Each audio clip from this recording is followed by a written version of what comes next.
दमोह उपचुनाव में जीत के बाद क्या कांग्रेस अति उत्साह में है?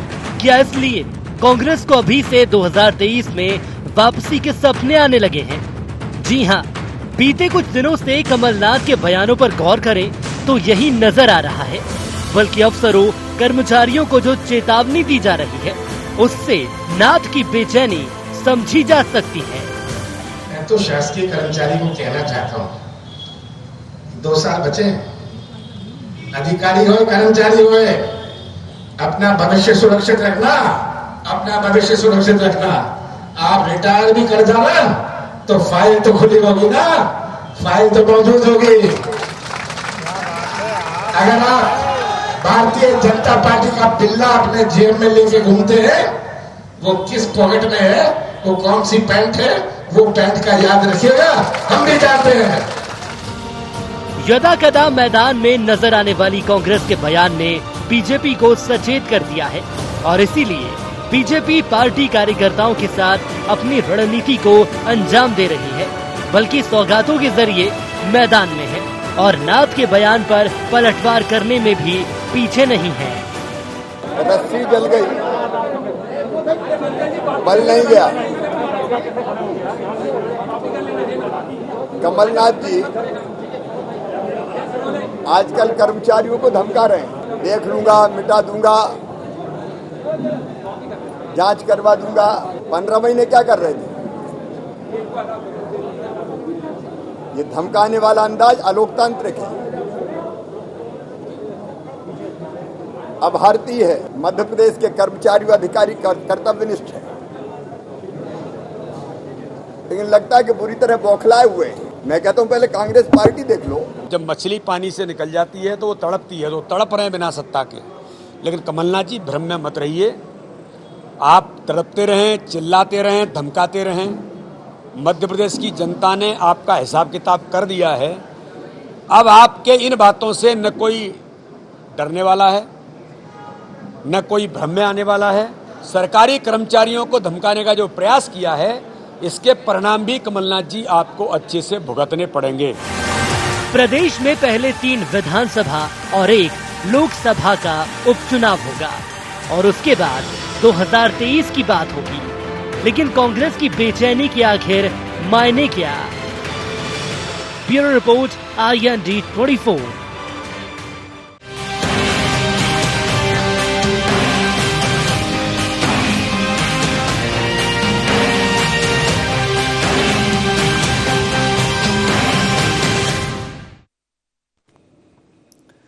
नमस्कार, IND एजेंडा आने दो, देखते हैं।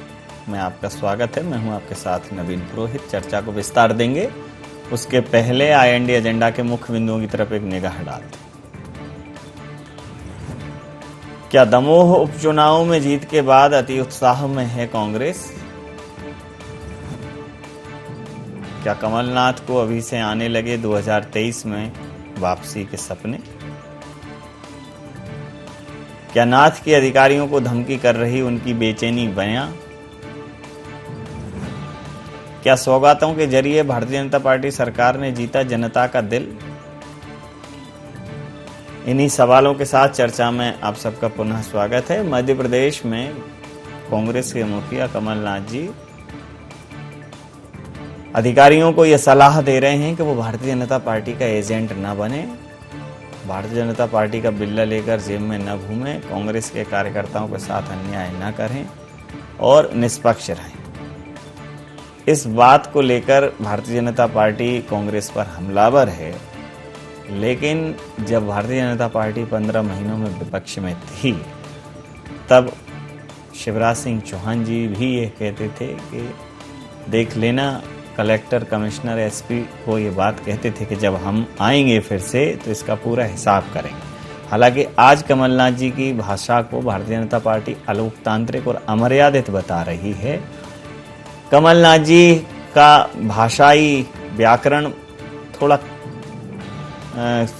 सीमित हो सकता है, लेकिन सेंस ऑफ सेंटेंसेस या जो कहने का भाव था वो वैसा ही था जैसा पूर्ववर्ती विपक्ष भारतीय जनता पार्टी के मुखिया शिवराज जी के द्वारा कई बार ऐसा कहा गया। गोपाल भार्गव जी के द्वारा कहा गया। आज कमलनाथ जी ने ये कहा है कि फिर फाइलें, रिटायर भी हो जाओगे तो फाइलें खुलवा लेंगे, थोड़ा ज़्यादा डीप में चले गए। लेकिन उनकी ये चेतावनी शायद उन लोगों के लिए होगी जिन्होंने कांग्रेस के कार्यकर्ताओं को ज़्यादा परेशान किया है या जो अपने निष्पक्षता के प्रति गंभीर नहीं है। तो इसी मुद्दे पर करेंगे चर्चा। हमारे साथ चर्चा में शामिल हैं रवि वर्मा जी, हैं कांग्रेस के प्रवक्ता हैं, सनवर पटेल जी प्रवक्ता हैं भारतीय जनता पार्टी से हमारे साथ हैं, गौरव चतुर्वेदी जी वरिष्ठ पत्रकार हमारे साथ हैं। आप समस्त महानुभावों का बहुत बहुत स्वागत है। सनवर जी, आपसे सीधा सवाल है कि आज आप हमलावर हैं कि कमलनाथ जी की भाषा अलोकतांत्रिक है, सज्जन सिंह वर्मा जी या अन्य जो लोग बात कर रहे हैं वो इस पूरे मसले पर भारतीय जनता पार्टी का कहना ये है कि ये अलोकतांत्रिक तरीके से ब्यूरोक्रेसी पर, कर्मचारियों पर दबाव बनाने की कोशिश कर रहे हैं, अमर्यादित और असंयमित व्यवहार कर रहे हैं। आपके इन आरोपों के क्या मायने? देखिए नवीन जी, बहुत स्पष्ट है जिस प्रकार की भाषा का उपयोग कमलनाथ जी और उनके बाद उनके मीडिया के लोगों ने किया है, ये बहुत ही निंदनीय है। न केवल निंदनीय है, ये शर्मनाक है। मध्य प्रदेश के जो ईमानदार और कर्तव्यनिष्ठ अधिकारी कर्मचारीगण हैं, ये उनके लिए शर्मिंदगी वाली बात है कि प्रदेश का कोई मुख्यमंत्री इस प्रकार की भाषा का उनके लिए उपयोग करे। और मध्य प्रदेश के हमारे यशस्वी मुख्यमंत्री शिवराज सिंह जी ने कहा है कि रस्सी जल गई लेकिन बल नहीं गए। ये तरीका ठीक नहीं है कि आप कर्तव्यनिष्ठ अधिकारियों को भी एक लाइन में खड़े कर दें। थोड़े दिनों पहले आपकी भी जली थी। देखिए, पक्ष और विपक्ष, सत्ता और विपक्ष, ये सब राजनीति में जो लोग काम करते हैं उनके लिए ये बात हमेशा होने वाली बातें हैं। इसमें कभी भी हमको असंवैधानिक बात नहीं करना चाहिए। तो रस्सी जल गई अकेली कमलनाथ जी के लिए ये मुहावरा क्यों आप मान रहे हैं? आप देखिए, उन्होंने जिस प्रकार की भाषा का उपयोग किया, क्या ये संवैधानिक भाषा है? हमारे प्रदेश अध्यक्ष जी माननीय बी डी शर्मा जी ने आज ये बात कही है कि ये बिल्कुल असंवैधानिक बात है। और इस असंवैधानिक बात को मध्य प्रदेश की जनता, मध्य प्रदेश के कर्मचारी, मध्य प्रदेश के अधिकारी कभी सहन नहीं करेंगे। इसके परिणाम उनको सामने आने वाले दिनों में देखने को मिलेंगे। समझ लेता हूं। रवि वर्मा साहब, ये जो असंवैधानिक और असंयमित भाषा है, इसको क्या कांग्रेस की बेचैनी समझा जाए? नहीं, ये बेचैनी नहीं है, जनता का दम है जो ये आज बोल रहा है। क्योंकि जनता ने 15 माह में कार्य देखे थे, जिस तरह से उन्हें सस्ती बिजली दी गई थी, किसानों को राहत दी गई थी। और आज भारतीय जनता पार्टी की सरकार में लगातार दलितों पर वार जारी है, लगातार आदिवासियों पर वार जारी है।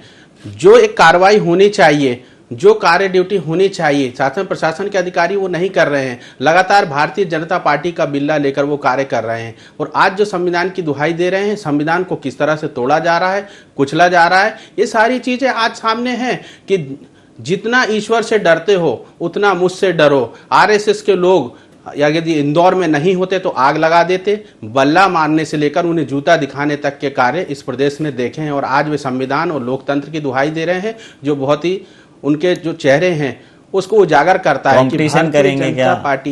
नहीं नवीन जी, कंपटीशन नहीं है, लेकिन जनहित के कंपटीशन करो तो अच्छी चीजों का करो। नहीं, कंपटीशन नहीं मतलब है। वो बल्ला लेके निकलेंगे, आप बेसबॉल का बैट लेके निकल। हमारा कतई कंपटीशन इन कार्यों से नहीं है, लेकिन धरातल पे जो कार्य होना चाहिए शासन प्रशासन के अधिकारियों द्वारा वो नहीं हो रहा है और जनता के द्वारा ये चेताया जा रहा है।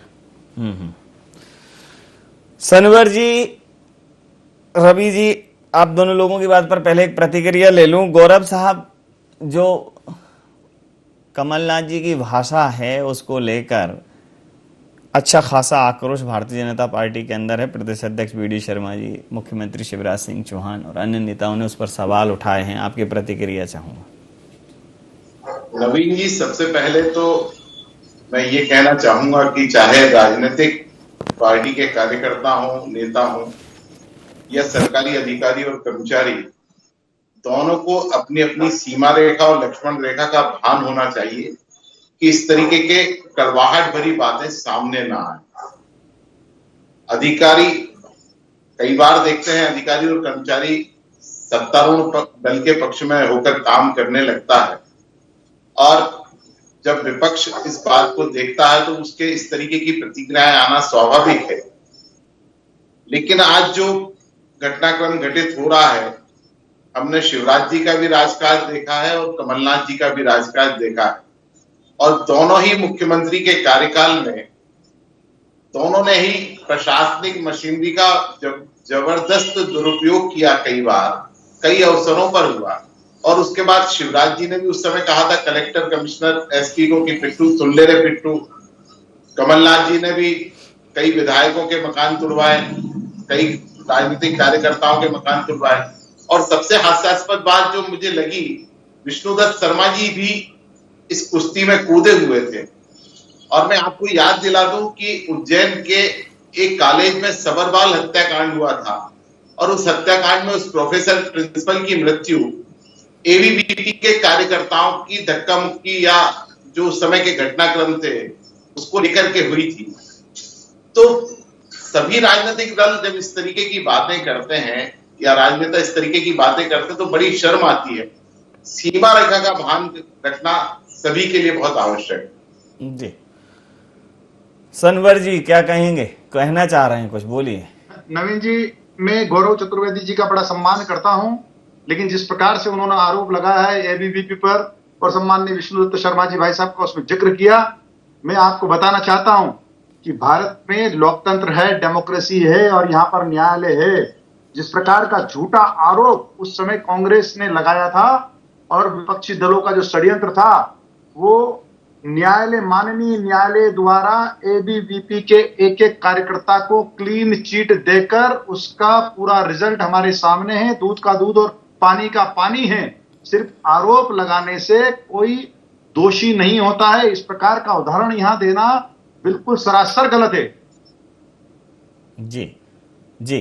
और रही बात, मैं हमारे काबिल मित्र रवि भाई का भी जवाब देना चाहता हूं। उन्होंने कहा कि ये बिल्ला जेब में लेकर चलते हैं। मैं आपको बताना चाहता हूं कि मध्य प्रदेश में कानून का राज है। मध्य प्रदेश में जितनी संस्थाएं हैं वो संवैधानिक तरीके से काम कर रही है। अब ये राजनीतिक दल के कार्यकर्ता के नाते जरूर रवि भाई को यहाँ ये बोलना पड़ेगा, वरना मध्य प्रदेश में पूरी तरह से कानून का राज है, या किसी प्रकार की इस प्रकार की कोई समस्या नहीं है। जी रवि जी, कानून का राज है मध्य प्रदेश में, रूल ऑफ लॉ है। नवीन जी, सनब्बर भाई जी की अपनी एक मजबूरी हो सकती है क्योंकि निगम मंडल के पद अभी बाकी है। कानून का राज मध्य प्रदेश में लगातार उजागर हो रहा है। जिस तरह से हमारे दलित आदिवासी भाइयों के साथ घटनाएं हो रही हैं, वे कानून के राज की जो परतें हैं वे बराबर खुल रही हैं कि किस तरह का कानून का राज है। आखिर किस तरह का कानून चलाना चाहती है खरीदी हुई सरकार। एक दलित को इस बात के लिए पीट दिया जाता है कि चोरी की शंका पर पीट दिया जाता है। तमाम ऐसी घटनाएं हैं जो कानून के राज को उजागर करती हैं। बहनों के साथ लगातार बलात्कार की जघन्य जो घटनाएं हो रही हैं मध्य प्रदेश में हो रही हैं। आखिर किस कानून की बात करते हैं ये भारतीय जनता पार्टी के लोग। सनब्बर जी, सच को स्वीकार करिए। जी, सच स्वीकार मध्य प्रदेश पहला राज्य है जिसने बहनों के ऊपर इस प्रकार की नजर उठाने वालों के लिए फांसी की सजा का प्रावधान किया है। आपको गौरवान्वित होना चाहिए। बहनों और महिलाओं की सुरक्षा के लिए शिवराज सिंह जी की सरकार, भारतीय जनता पार्टी की सरकार, पहली पूरे देश में पहली सरकार ऐसी है जिसने फांसी की सजा का प्रावधान किया है। आप क्या बात करते हैं रवि भाई? जी कुछ कह रहे हैं जी सनब्बर जी, केवल कानून बना देना नहीं होता है, सरकार की भी कोई जिम्मेदारी होती है। आखिर सरकार है या सर्कस है? क्यों तमाम उन घटनाओं पे सरकार की वो त्वरित कार्रवाई नहीं है? क्यों एफआईआर इतनी लेट होती है? क्यों उन्हें न्याय के लिए आज भी मामले जो है सैकड़ों न्यायालय में है, और तमाम ऐसे मामले हैं जिन पर तो मुकदमे भी दर्ज नहीं हुए हैं मध्य प्रदेश में। चलिए समझ लेता हूँ, कोई ऐसा मामला नहीं है। आप विषय को आप बदलना चाहते हैं।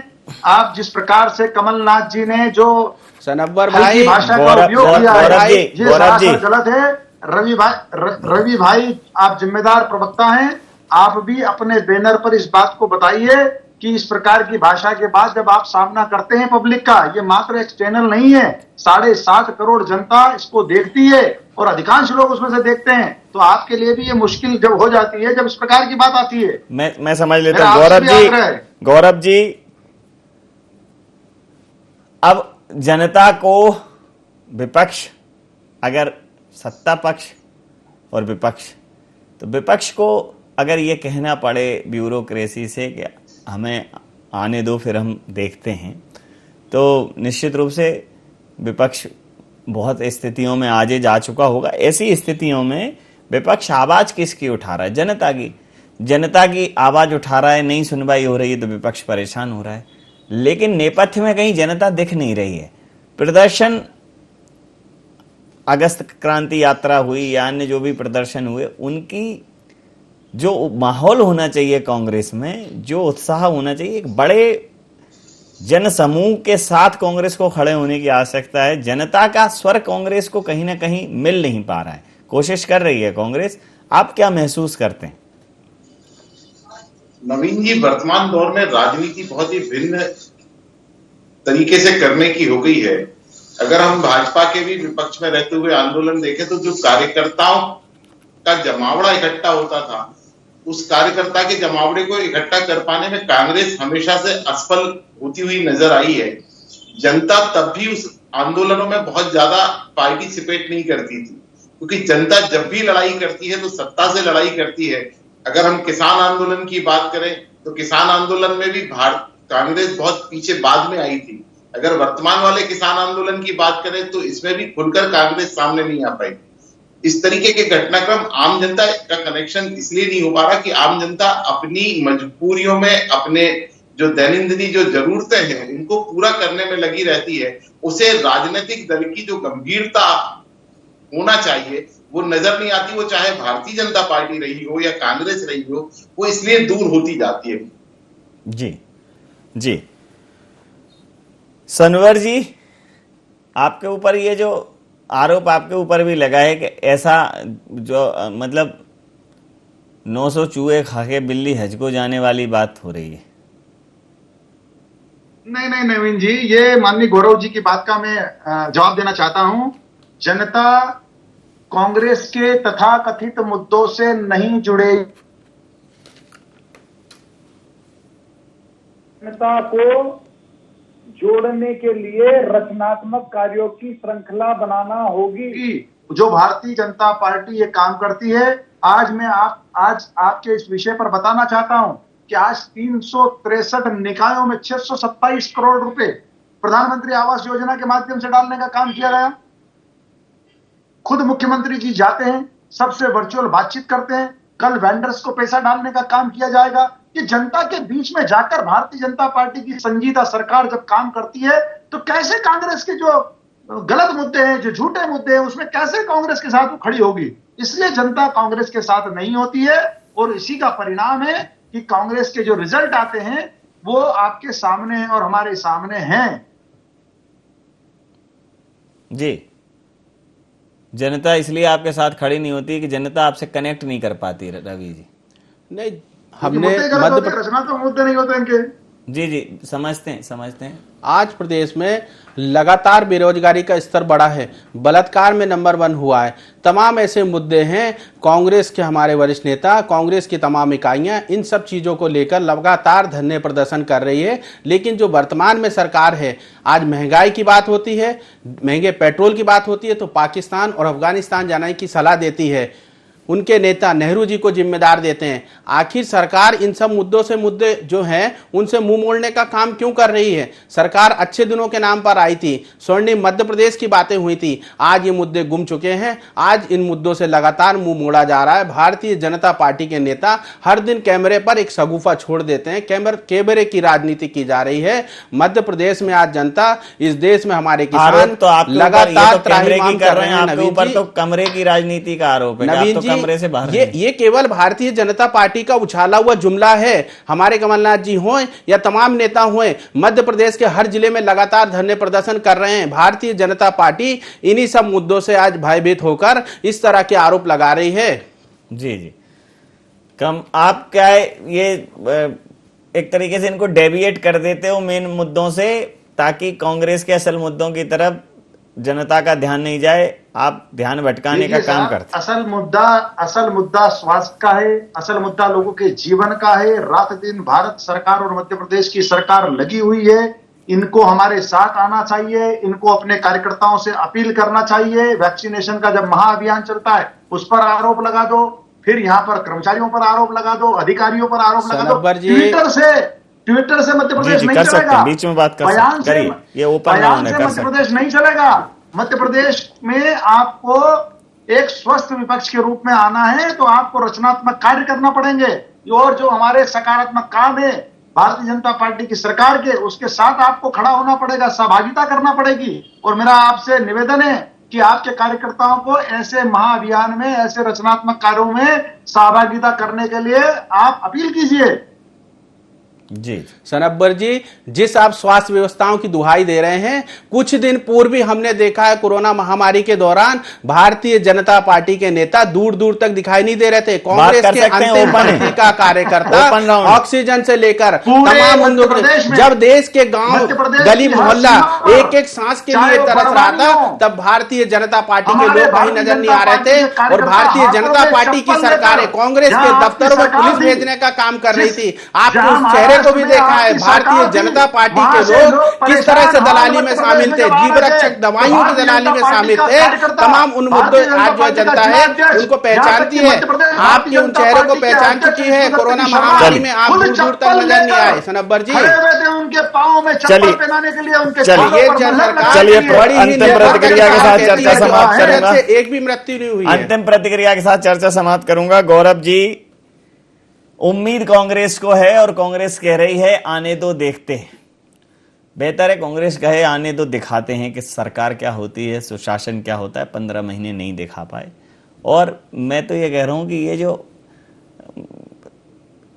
माफी की बात हो, कर्जा माफी की या अन्य मुद्दे की, आजकल ये जो सब्सिडाइज करने का, माफी देने का, फ्री में चीजें देने का ये जो चलन चल गया है, निश्चित रूप से इससे एक त्वरित रूप से सपोर्ट मिलता है, मतलब तात्कालिक सहयोग मिल जाता है, लेकिन ये सॉल्यूशन नहीं है। एक भोपाल की बड़ी विभत्स घटना है। एक व्यक्ति ने बेरोजगारी से तंग आकर अपने बच्ची का गला काटा, खुद जहर पी लिया, पत्नी को जहर पिला दिया। तो ये तात्कालिक राहत हो सकती है किसी आपदा के बाद, लेकिन ये स्थायी सॉल्यूशन नहीं हो सकता। स्थायी सॉल्यूशन के लिए शिक्षा, स्वास्थ्य, रोजगार का ब्लूप्रिंट आपको देना ही पड़ेगा। इस पर कोई बात नहीं करना चाहता। कोई कहता है हम ये माफ कर देंगे, हम ये फ्री कर देंगे, बिजली फ्री कर देंगे, पानी फ्री कर देंगे। फ्री क्या है? फ्री तो कुछ नहीं है ना। जो टैक्स का पैसा है, आप टैक्स का पैसा कहीं से ले रहे हो और कहीं यूज कर रहे हो। एक भरी जेब से पैसा लिया, एक खाली जेब में आपने पैसा डाल दिया। लेकिन जो इंफ्रास्ट्रक्चर के लिए चाहिए, जो शिक्षा के लिए चाहिए, जो स्वास्थ्य के लिए चाहिए, रोजगार के लिए चाहिए, वो पैसे का खुद उपार्जन करने लगे, उनका आर्थिक जो स्तर है वो बढ़े, उस दिशा में सोचने की बात है। तो वो तो कोई कर नहीं रहा है। आने दो हम दिखाते हैं, ये बात कोई नहीं कर रहा है। वो कह रहे हैं आने दो हम देखते हैं। नवीन जी, स्वाभाविक तौर पर अगर समाज का उत्थान करना है तो जन कल्याणकारी योजनाओं के साथ साथ विकास के एक मॉडल को लेकर के काम करना होगा। विपक्ष जो आवाज उठा रहा है, विपक्ष के पास जब वो कमियों को लेकर के, सरकार की कमियों को लेकर के जनता के बीच में जाता है या मीडिया के बीच में जाता है, तो कई बार उन्हें विपरीत परिस्थितियों का सामना करना पड़ता है। प्रशासनिक अधिकारी उन्हें दबाते हैं, डराते धमकाते हैं, विभिन्न तरीके की घटनाएं होती हैं। ऐसी परिस्थिति में जो भी विपक्ष में रहता है वो सरकारी मशीनरी के ऊपर इसी तरह के आरोप लगाता है जिन आरोपों पर आज आपकी और हमारी चर्चा केंद्रित है। अगर सरकार को वाकई में एक मॉडल पर काम करना है तो उन्हें सरकारी अधिकारी और कर्मचारियों को भी राजनीति से मुक्त करते हुए काम करने का अवसर प्रदान करना होगा। तो मुझे लगता है कि शायद कोई भी विपक्षी पार्टी इस तरीके के आरोप न करे। जी, समय सीमा के चलते मैं ये चर्चाएं समाप्त करूंगा। आप समस्त महानुभावों का बहुत बहुत धन्यवाद, बहुत बहुत आभार। तो मध्य प्रदेश में कांग्रेस के प्रदेशाध्यक्ष नेता प्रतिपक्ष कमलनाथ जी काफ़ी मुखर हैं, नाराज हैं, उग्र हैं, और वो ब्यूरोक्रेसी को ये सलाह दे रहे हैं कि वो अपने ऊपर भारतीय जनता पार्टी का ठप्पा न लगाएं, भारतीय जनता पार्टी के अभिकर्ता न बने, भारतीय जनता पार्टी के कार्यकर्ता न बने, अन्यथा उनकी फाइलें खुलेंगी, रिटायरमेंट के बाद उन्हें छोड़ा नहीं जाएगा। सज्जन सिंह वर्मा जी, जीतू पटवारी जी भी समझाइश देते नजर आ रहे हैं। कुल मिलाकर कांग्रेस इस बात को लेकर खफा है कि ब्यूरोक्रेसी भारतीय जनता पार्टी के पक्ष में काम कर रही है। लेकिन जनता तो निष्पक्ष है साहब, आप कहाँ ब्यूरोक्रेसी पर दिमाग लगाए। और टोटल ब्यूरोक्रेसी मध्य प्रदेश की जनसंख्या का क्या प्रतिशत होगा। तो जनता पर दिमाग लगाओ, जनता पर किसी का प्रेशर नहीं चलता, जनता पर किसी का दबाव नहीं चलता, जनता पर किसी का प्रभाव नहीं चलता। जनता तो प्रभावित हो जाए अगर आपकी बात से, जनता आपसे इत्तेफाक रख ले तो फिर जनता जनार्दन इतनी बड़ी ताकत है कि राजा को रंक और रंक को राजा बना दे। तो जनता की तरफ ध्यान दें, ब्यूरोक्रेसी को मत ज्ञान दें, मेरा तो ये सजेशन है। बाकी फिर लोकतांत्रिक व्यवस्था, व्यक्ति की आज़ादी है, जिसको जैसा ठीक लग रहा है वैसा वो कर रहा है। लेकिन इस अभिव्यक्ति की आज़ादी के दौरान संवैधानिक मर्यादाओं का और संसदीय शब्दों का इस्तेमाल हो तो और भी बेहतर है। IND एजेंडा में नहीं, आप बने रहिए IND 24 के साथ और देखते रहिए IND 24। नमस्कार।